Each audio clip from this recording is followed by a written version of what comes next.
Number 13. The Three Little Men in the Forest.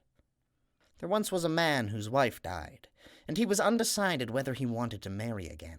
Finally, he took off one of his boots that had a hole in the sole and said to his daughter, his only child, "Take this boot and carry it up to the loft, where you'll find a large nail. Hang the boot on the nail, then fetch some water and pour the water into the boot. If it holds the water, I'll get married again. And if it leaks, I'll let things remain as they are."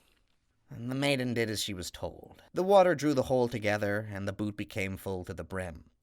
The father checked to see for himself whether this was true. Then he said, "Well, now I suppose I gotta take a wife." So he went and courted a widow who brought a daughter from her first husband with her into the house. When she saw that her stepdaughter was beautiful and that everyone was fond of her, and that her own daughter was ugly, she scolded the stepdaughter wherever she could, and only thought of how she might torment her.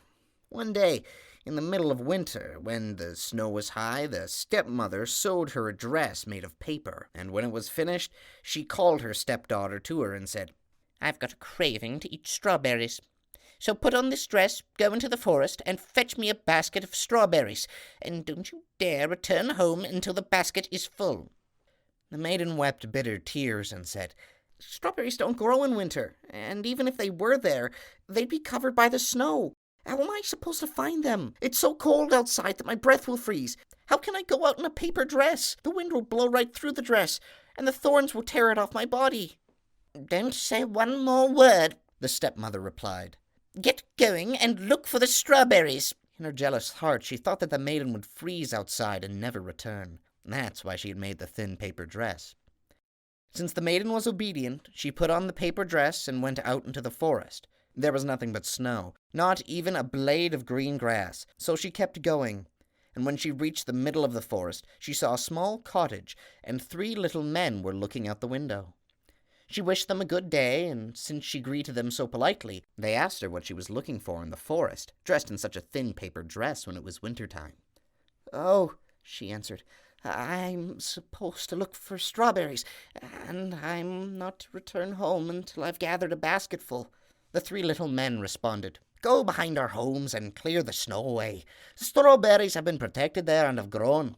You'll find enough to fill your basket." The maiden thanked them and did as she was told.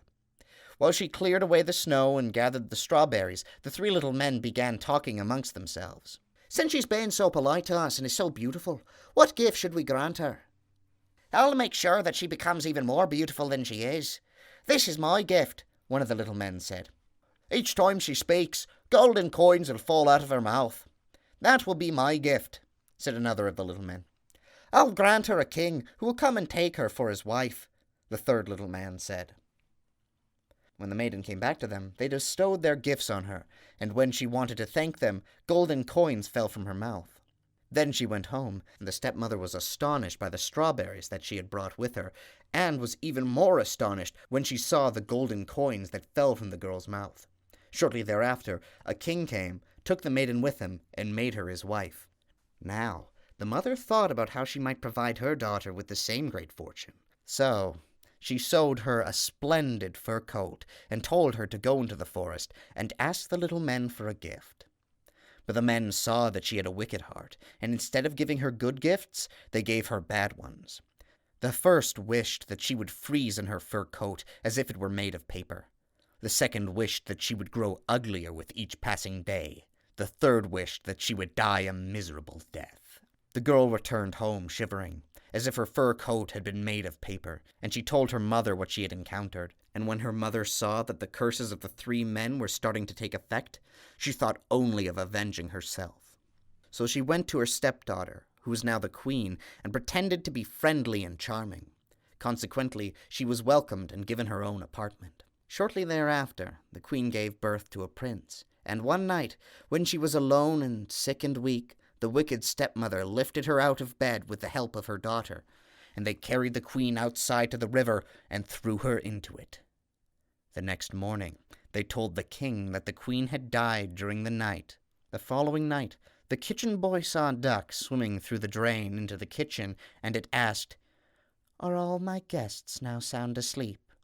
Then the kitchen boy answered, Yes, indeed. You can't hear a peep. How about that baby of mine? Oh, he's asleep and doing just fine.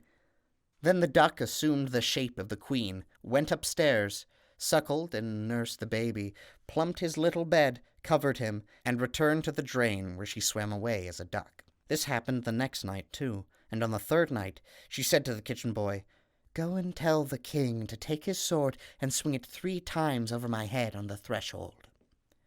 The kitchen boy ran and told the king, and when he swung the sword 3 times, his wife appeared before him, alive and well.